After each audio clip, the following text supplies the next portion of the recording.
Shalom, saudaraku yang dikasihi Tuhan Yesus Kristus. Tanggal 18 Agustus 2022, kita bertemu di dalam kasih Tuhan, dalam persekutuan firman Tuhan. Saya akan sampaikan pembukaan rahasia firman yang singkat, tetapi perlu saudara ketahui. Saya kasih tema, jangan berhutang untuk keperluan pelayanan. Saudara yang dikasihi Tuhan Yesus Kristus, ketika Tuhan itu mengutus seorang hamba, itu Tuhan pasti persiapkan semuanya, baik para penopang maupun fasilitas apa yang dibutuhkan untuk sebuah pelayanan. Tuhan pasti sediakan. Dari pelayanan yang paling sederhana, saudaraku, ini ketika dicontohkan oleh Elia dan janda Sarfat, saudaraku, itu pelayanan sederhana. Pelayanan Elia ini pun dicukupi oleh orang yang diutus oleh Tuhan, yaitu janda Sarfat. Jadi pelayanan yang sifatnya sederhana, tidak melibatkan orang banyak, itu pun Tuhan mencukupi. Elia dicukupi oleh janda Sarfat untuk makan roti, kemudian sekedar minum, begitu saudaraku. Jadi pelayanan itu pasti disiapkan oleh Tuhan segala macam fasilitasnya. Kemudian saudaraku, apalagi di dalam pelayanan pembangunan bait suci, pembangunan rumah Allah atau bait suci, ini tidak pernah ada ceritanya pembangunan bait Allah itu ngutang, saudaraku. Ketika bangsa Israel lewat kepemimpinan Musa itu membangun tabernakel, itu tidak ada yang ngutang, saudaraku. Kemudian di zaman Salomo pun seperti itu. Ketika Salomo membangun bait suci, itu juga nggak ngutang. Bahkan ketika bait Allah itu dibangun lagi, saudaraku, itu juga bukan ngutang. Saudara yang dikasih Tuhan, artinya Tuhan itu maha kaya. Kalau Tuhan itu maha kaya, maka kalau Tuhan mengutus seseorang, mengutus hambanya, itu pasti Tuhan persiapkan para penopang, baik yang seperti janda Sarfat ataupun orang-orang yang diberkati Tuhan, sehingga pada zaman Salomo itu bisa membangun bait suci yang megah. Saudaraku, di akhir zaman ini, saudaraku, ada pembangunan bait Allah yang begitu besar, yang namanya pembangunan sidang mempelai Tuhan, pembangunan tubuh Kristus di akhir zaman. Tentunya ini juga tak lepas dari saudaraku, satu kebutuhan baik finansial ataupun segala sesuatu, dan ini tentu Tuhan sudah persiapkan orang-orang yang berkompeten dalam hal itu, orang-orang yang diberkati oleh Tuhan, orang-orang yang cakap di dalam mengajar, orang-orang yang memiliki talenta-talenta khusus untuk membangun bait Allah rohani di akhir zaman. Saudara yang dikasihi Tuhan, bait Allah rohani itu wujudnya nanti adalah jemaat tubuh Kristus di akhir zaman, dan ini harus dibentuk itu dari berbagai tingkatan iman, dari pintu gerbang, kemudian mezbah korban bakaran, kemudian bejana pembasuhan masuk ke pintu kemah, kemudian meja roti sajian, pelita emas, mezbah dupa, pintu tirai, dan akhirnya ruang maha kudus. Saudaraku, setiap hamba Tuhan memiliki keahlian masing-masing. Ada yang keahliannya itu menginjil, itu di pintu gerbang, saudaraku, membawa masuk jiwa-jiwa baru. Nah, ini menginjil, itu pintu gerbang. Kemudian ada lagi yang tentang pelayanan pertobatan, itu mezbah korban bakaran. Kemudian ada lagi yang spesialis masalah baptisan, itu bejana pembasuhan. Kemudian ada lagi hamba Tuhan yang spesialis masalah urapan Roh Kudus, itu pintu kemah, dan selanjutnya. Saudaraku yang dikasihi Tuhan, jadi untuk pembangunan bait suci Allah sejati di akhir zaman ini saudara pasti dilengkapi oleh Tuhan dengan segala macam fasilitas yang saudara perlukan. Jadi jangan berhutang ketika untuk melayani Tuhan, ketika untuk membangun bait suci Allah itu jangan berhutang, saudaraku. Sebab seperti yang saya sampaikan tadi, ketika Tuhan itu mengutus, itu Tuhan pasti persiapkan. Janda Sarfat itu dipersiapkan untuk menopang Elia. Saudara, kemudian pembangunan bait suci di zaman Salomo maupun saudaraku, bahkan Herodes yang merehab bait suci itu juga saya yakin tidak utang juga Herodes, saudaraku. Saudaraku, kita akan membaca nanti di dalam Imamat ya, ini kenapa sampai di dalam pembangunan bait suci Allah, di dalam melayani Tuhan itu kalau bisa usahakan itu jangan sampai berhutang. Itu kenapa? Karena semua kekuatan pelayanan itu berasal dari apinya Tuhan, dari api mezbah korban bakaran. Jadi yang menggerakkan satu pelayanan itu apinya Tuhan, rohnya Tuhan. Oleh karena itu, saudaraku, sebisa mungkin hindari hutang, saudaraku. Sejarah membuktikan bait suci yang dibangun karena hutang itu, saudaraku, akhirnya banyak konflik. Oleh karena itu, kalau kita membangun satu pelayanan, sebaiknya jangan berhutang. Saudaraku, memang ada kecenderungan keinginan daging itu untuk utang. Ayo utang supaya nanti bisa bangun satu bangunan yang bisa menampung banyak orang, saudaraku. Itu kecenderungan daging, itu seperti itu, saudaraku. Tetapi Roh Kudus mengingatkan bahwa kegerakan, apalagi kegerakan kitab Wahyu, kegerakan akhir zaman, ini kekuatan yang menggerakkannya ini adalah api Tuhan. Api pelayanan itu berasal dari api mezbah Tuhan, saudaraku, yang terpelihara. Kita akan membaca Imamat pasal 6 ayat 8 sampai 13. Ayo dibacakan. Korban bakaran. Ya. Tuhan berfirman kepada Musa, terus, perintahkanlah kepada Harun dan anak-anaknya, inilah hukum tentang korban bakaran. Korban bakaran itu haruslah tinggal di atas perapian di atas mezbah semalam-malaman sampai pagi, dan api mezbah haruslah dipelihara menyala di atasnya. Dan api mezbah haruslah dipelihara menyala di atasnya. Terus, imam haruslah mengenakan pakaian lenannya dan mengenakan celana lenan untuk menutup auratnya. Terus, lalu ia harus mengangkat abu yang ada di atas mezbah sesudah korban bakaran habis dimakan api, dan haruslah ia membuangnya di samping mezbah. Terus, kemudian haruslah ia menanggalkan pakaiannya dan mengenakan pakaian lain, lalu membawa abu itu keluar perkemahan ke suatu tempat yang tahir. Api yang di atas mezbah itu harus dijaga supaya terus menyala, jangan dibiarkan padam. Terus, tiap-tiap pagi imam harus menaruh kayu di atas mezbah, mengatur korban bakaran di atasnya, dan membakar segala lemak korban keselamatan di sana. Amin. Saudaraku, jadi ini saya mengambil dari tabernakel ya, saudaraku, bahwa api mezbah itu nanti digunakan dalam banyak hal, saudaraku, untuk keperluan pelayanan di bait suci, menyalakan pelita emas, kemudian membakar rempah-rempah di mezbah dupa, kemudian membakar perbaraan. Jadi itu berguna untuk keseluruhan bait suci Allah, kepentingan bait suci Allah. Api mezbah ini harus dijaga di dalam Imamat pasal yang ke-6 ayat yang ke-9 tadi. Sudah, kemudian di ayat yang ke-12, api yang di atas mezbah itu harus dijaga supaya terus menyala, jangan dibiarkan padam. Tiap-tiap pagi imam harus menaruh kayu di atas mezbah.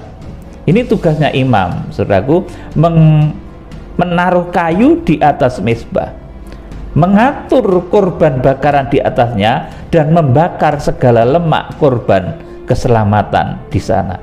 Amin, saudaraku. Jadi untuk berjalannya pelayanan sistem bait suci Allah yang dahulu digambarkan dengan tabernakel ini, saudaraku, ini tiap pagi ini imam harus menaruh kayu, kemudian mengatur korban bakaran. Saudaraku, demikian pula di akhir zaman, untuk berjalannya sebuah pelayanan itu harus ada imam yang melayani, imamat rajani kalau saya sebut, saudaraku. Selain itu, saudaraku, harus ada korban bakaran di atasnya. Nah, ini saudaraku, tentu yang bertugas untuk mempersiapkan ini imam-imam, dan itu korban-korban itu tentunya berasal dari jemaat-jemaat Israel, saudaraku. Korban-korban bakaran itu harus, di sini dikatakan, mengatur korban bakaran di atasnya dan membakar segala lemak korban keselamatan di sana, dijaga, saudaraku, supaya jangan dibiarkan padam. Sebab kalau di dalam pelayanan itu, saudaraku, hamba Tuhannya tidak semangat, saudaraku, ini juga tidak baik, saudara. Kemudian apalagi kalau di sana tidak ada yang dibakar, tidak ada korban bakaran di atasnya, maka tentulah imam-imam itu cuma nanti jadi mengatur kayu saja di atas mezbah. Ya, jadi imam-imam kasihan ya, saudaraku. Imam-imam yang pekerjaannya melayani bait suci Allah itu, kalau tidak ada persembahan, tidak ada korban bakaran yang harus dibakar di atas mezbah itu, ya itu nanti pelayanan jadi berhenti, saudaraku. Pelayanan jadi, di sini apinya menjadi padam. Kalau di dalam kitab imamat ini dikatakan seperti itu. Makanya harus dijaga. Paling tidak gitu ya, silih berganti, harus ada yang mengatur korban, harus ada persembahan, silih berganti dari bangsa Israel itu.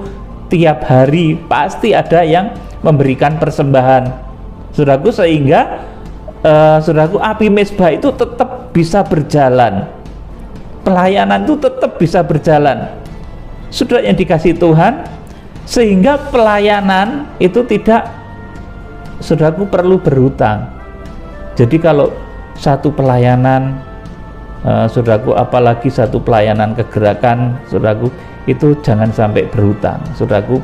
Memang ada dari dahulu orang-orang yang seperti itu ya, saudaraku, membangun bangunan dengan berhutang dan lain sebagainya. Tapi saya sarankan untuk saat ini, setelah saudara mengerti rahasia ini, jangan sampai nanti pelayanan itu berhutang, saudaraku. Sebab kalau berhutang itu akhirnya nanti menimbulkan konflik di belakangnya, saudaraku yang dikasih Tuhan. Jadi api yang di atas mezbah itu harus dijaga supaya terus menyala. Nah, ini tentunya harus ada imam yang melayani, yang pertama. Kemudian yang kedua, ini harus ada korban yang dipersembahkan, harus ada saudaraku, korban bakaran di atasnya yang dipersembahkan oleh jemaat-jemaat Israel secara bergantian tentunya, saudaraku yang dikasih Tuhan. Jadi peliharalah api mezbah, jangan sampai satu pelayanan itu padam, apalagi pelayanan kegerakan, saudaraku yang dikasih Tuhan. Jadi dari mezbah ini kemudian digunakan untuk apinya itu, saudaraku, yang dijaga siang dan malam itu, saudaraku, itu digunakan nanti untuk menyalakan pelita emas, membakar rempah-rempah di pedupaan, di mezbah dupa, untuk perbaraan. Jadi segala kegiatan spiritual, segala kegiatan rohani di bait suci itu sumbernya dari mezbah. Nah, saudaraku, dari persembahan dari bangsa Israel pada saat itu, saudaraku, apinya dari Tuhan. Tetapi saudaraku, api dari Tuhan itu turun kalau ada persembahan yang dipersembahkan oleh jemaat Israel. Jadi apinya itu api dari Tuhan, bukan api asing, saudaraku. Api mezbah korban bakaran itu bukan api korek loh, saudaraku. Itu api dari langit. api dari Tuhan yang menyambar korban bakaran itu, saudaraku, sehingga api itu harus dijaga selalu, harus menyala selalu. Nah, ketika ada api kegerakan, api pelayanan, saudaraku, ini harus dijaga. Jangan sampai api itu padam, dengan cara harus ada imam yang melayani dan harus ada persembahan, sehingga satu pelayanan itu bisa tetap berjalan, bahkan menjadi berkobar-kobar di akhir zaman. Karena begitu besar kobaran api itu, akhirnya disebut sebagai saudaraku, pelayanan guruh, 7 guruh di dalam Wahyu pasal yang ke-10 ayat 1 sampai 4 itu, saudara, karena apinya berkobar-kobar. Di Wahyu pasal 4 juga begitu. Api kegerakan di akhir zaman itu seperti 7 obor yang menyala-menyala, saudaraku, di depan tahta Allah itu, saudaraku. Jadi di akhir zaman ini akan ada suatu api kegerakan yang begitu luar biasa. Nah, untuk terciptanya kegerakan yang besar, yang luar biasa ini, tentunya, saudaraku, kalau apinya itu besar, saudaraku, maka yang dikorbankan, saudaraku, yang dibakar itu tentunya juga harus sesuatu yang besar.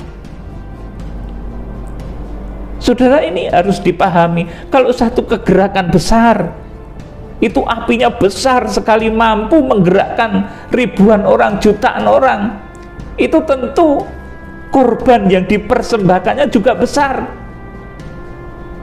Saudaraku yang dikasihi Tuhan, jadi ini harus dipahami. Api semakin besar, bahkan di dalam kitab Wahyu pasal 4 itu dikatakan sebagai 7 obor yang menyala-nyala di hadapan tahta Allah. Kemudian di Wahyu pasal 10 itu digambarkan nyala api itu sebagai 7 guru, seperti apinya Tuhan, halilintar Tuhan. Saudara, kita akan membaca sekarang di dalam Wahyu pasal 8 ayat 1 sampai 5. Ini kegunaan dari api mezbah. Jadi kalau saudara melakukan persembahan itu menyenangkan hati Tuhan. Sekali lagi saya sampaikan kepada saudara ya, persembahan untuk pekerjaan Tuhan itu beda dengan memberi kepada saudaraku, kepada orang-orang miskin, bersedekah itu beda. Kalau saudara bersedekah kepada pengemis, itu saudara bisa seenaknya mengambil uang di kantong recehan, saudaraku, dilempar plung gitu bisa, saudaraku. Tetapi yang namanya persembahan itu beda. Persembahan itu kalau bahasa Jawanya itu pisungsun, saudaraku, itu harus diberikan begini. Jadi untuk menghadap mezbah Tuhan, kalau saudara mempelajari tentang tabernakel, itu mezbah korban bakaran itu tinggi ya, 3 hasta, itu sekitar dada gini ya, saudaraku. Jadi kalau orang ingin mempersembahkan sesuatu, binatang sembelihan yang dibakar di atas mezbah korban bakaran, itu tidak bisa plung gini, saudaraku, tapi harus diangkat begini. Persembahan pisungsun, saudaraku, persembahan itu memberi untuk satu pelayanan, untuk satu kegerakan, saudaraku, itu namanya pisungsun. Kepada Tuhan saudara tidak bisa memberi, tetapi namanya mempersembahkan. Nah, ini yang harus dipahami. Jadi kalau kepada Tuhan itu beda, saudaraku, dengan ketika mungkin orang itu berderma, memberi kepada pengemis di pinggir jalan, kepada orang miskin, kepada tunawisma, saudaraku. Saudara sedang jalan di pinggir jalan, kemudian hati tergerak memberi yang ada di kantong, saudaraku, berapapun bisa diberi dengan gayanya macam-macam, bisa sedikit mungkin diginikan plung gitu, saudaraku. Bahkan yang lebih sadis lagi, ada yang memberi itu dilempar, saudaraku. Kalau saudara melihat itu atraksi kalau di lautan tuh, saudaraku, memberi pada anak-anak itu dilempar ya, suruh terjun mereka, saudaraku. Kemudian mereka berenang begitu. Kalau saudara menyeberang ke mungkin ke mana, selat, di mau ke Sumatera sana atau mau ke Bali, itu ada anak-anak yang begitu, saudaraku, yang kalau dikasih uang itu, saudaraku, nanti mereka loncat, saudaraku. Nah, persembahan kepada Tuhan itu kalau dalam bahasa Jawa itu pisungson, saudaraku. Kepada Tuhan itu kita tidak bisa memberi, saudaraku, tetapi itu persembahan namanya, saudaraku. Makanya mezbah korban bakaran itu tingginya 3 hasta. Kalau memberi harus begini, memberi persembahan pisungsun, saudaraku. Kita tidak bisa berderma kepada Tuhan. Tuhan sudah kaya, tetapi saudaraku, kalau untuk pelayanan pekerjaan Tuhan itu tetap namanya persembahan. Makanya mezbah korban bakaran itu tinggi 3 hasta, itu sudah ada gini loh, saudaraku. Jadi ini artinya apa lagi, saudaraku? Kalau orang itu mempersembahkan sesuatu itu jangan ditengok-tengok juga, saudaraku. Oh, di dalam mezbah itu sudah ada persembahannya apa belum, ditengok.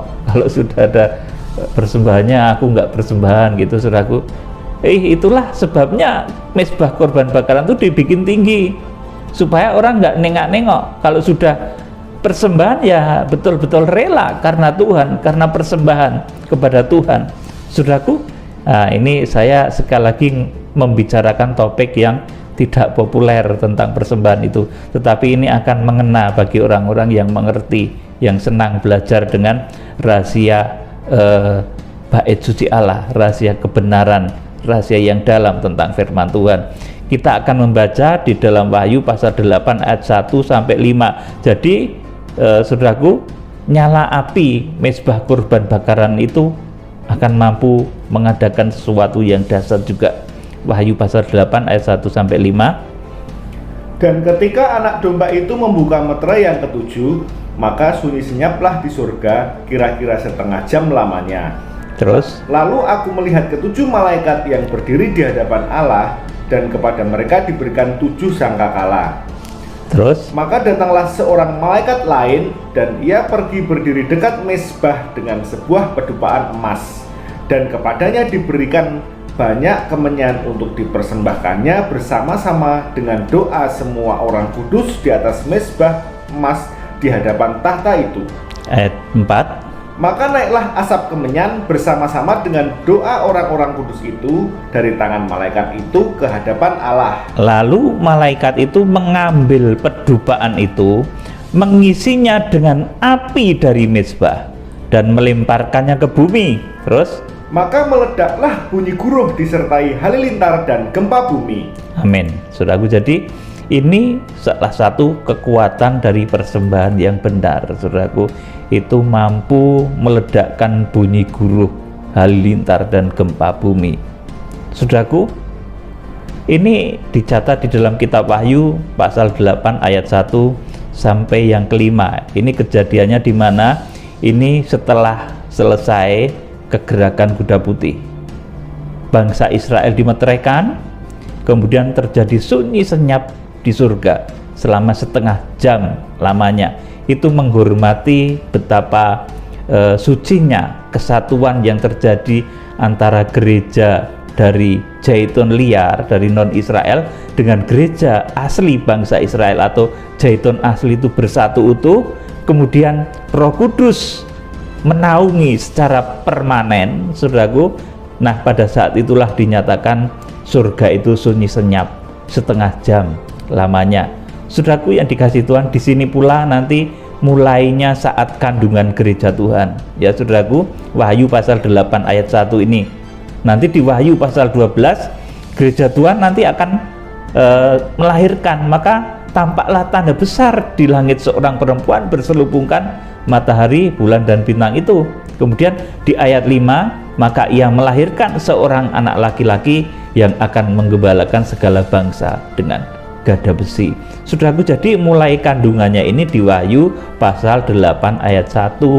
Akibat persekutuan, akibat menyatunya gereja bangsa Israel dan gereja non-Israel bersatu utuh. Saudaraku, ini membuat surga pun sunyi senyap, mengheningkan cipta setengah jam lamanya. Saudaraku, ini kejadian luar biasa. Dan setelah itu maka diberikan mandat kepada ketujuh tokoh yang disebut 7 bintang itu, penghukuman 7 sangkakala. Dan setelah itu, saudaraku, di sini pada ayat 5 dikatakan, lalu malaikat itu mengambil pedupaan itu, mengisinya dengan api dari mezbah dan melemparkannya ke bumi. Maka meledaklah bunyi guruh disertai halilintar dan gempa bumi. Jadi api mezbah korban bakaran ini berkobar-kobar, menyala-nyala sampai dengan akhir zaman. Saudaraku, makanya kalau melayani Tuhan, kita punya program apapun, saudaraku, sebaiknya jangan berhutang. Saudaraku, kita punya program rohani apapun, kita mau fellowship misalkan, saudaraku, kita mau mengadakan satu pertemuan apa begitu, saudaraku, kalau bisa jangan hutang.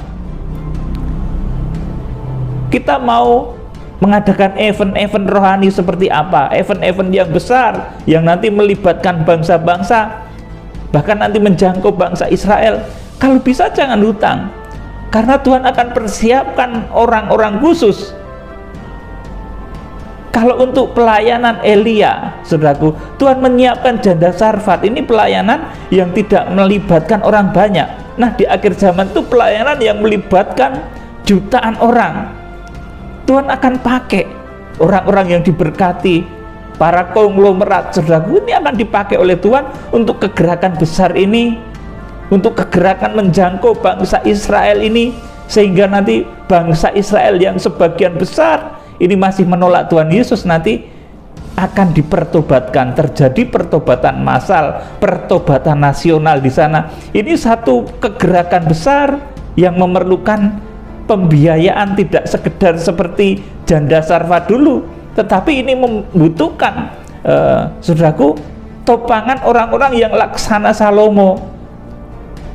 Saudaraku, membangun bait Allah rohani, kita menjangkau kekasih Tuhan bangsa Israel, ini butuh fasilitas dan Tuhan pasti siapkan untuk itu, saudaraku yang dikasih Tuhan.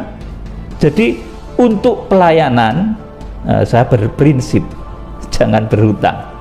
Ya, mungkin ada yang lain masih punya hutang, saudaraku ya.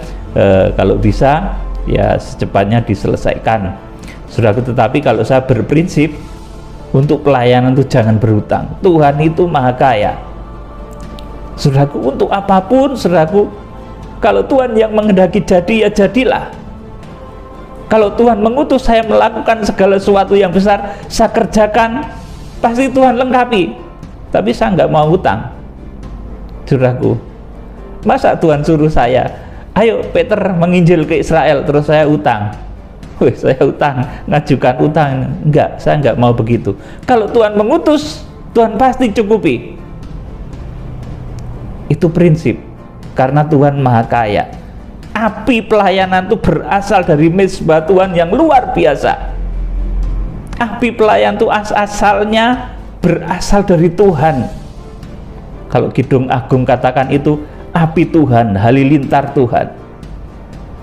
Kalau di dalam imamat tadi, saudaraku, api itu api yang harus dijaga oleh jemaat dari waktu ke waktu sampai akhir zaman.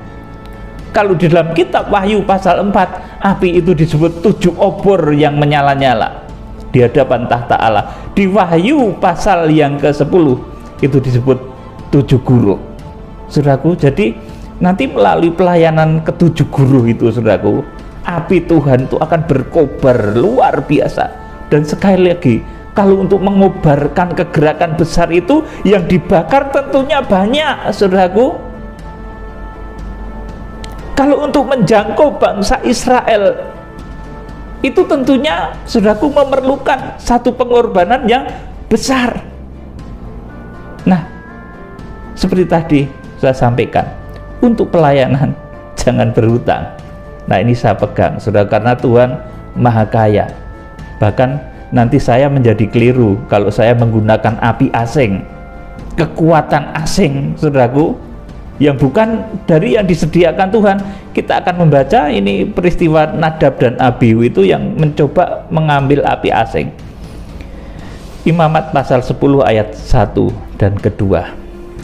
Kemudian anak-anak Harun, Nadab dan Abihu, masing-masing mengambil perbaraannya. Iya, mengambil perbaraannya seperti malaikat di Wahyu pasal 8 tadi. Kemudian membubuh api ke dalamnya. Iya, membubuh api ke dalamnya, tapi ini apinya sendiri.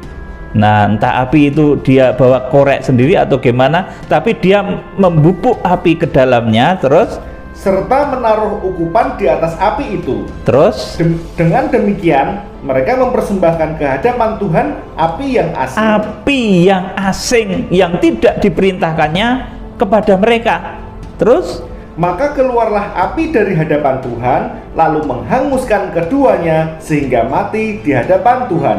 amin. Saudaraku, jadi ini, kalau seseorang itu justru mengambil api asing, saudara nggak disuruh Tuhan, tetapi memaksakan diri seperti disuruh Tuhan, saudaraku, akibatnya ngutang-ngutang. Saudaraku, padahal kalau Tuhan nyuruh, Tuhan akan cukupi Elia, nggak perlu ngutang. Saudara, kalau Tuhan suruh saya nggak mau ngutang, saudaraku, untuk ke Israel, untuk menjangkau Israel. Saya nggak mau piknik loh, saudaraku. Meskipun gratis ke Israel, saya itu nggak mau kalau cuma piknik. Tetapi kalau kegerakan, dalam rangka kegerakan Kitab Wahyu, dalam rangka kegerakan kuda putih, ya saya kerjakan. Tetapi kalau piknik digratisin pun saya nggak mau. Tetapi kalau di sana untuk pekerjaan Tuhan, baru saya akan melakukannya. Saudaraku, inilah kegerakan kuda putih di akhir zaman, pembangunan bait Allah rohani yang di dalamnya tidak perlu ngutang. Saudaraku, Tuhan Maha Kaya.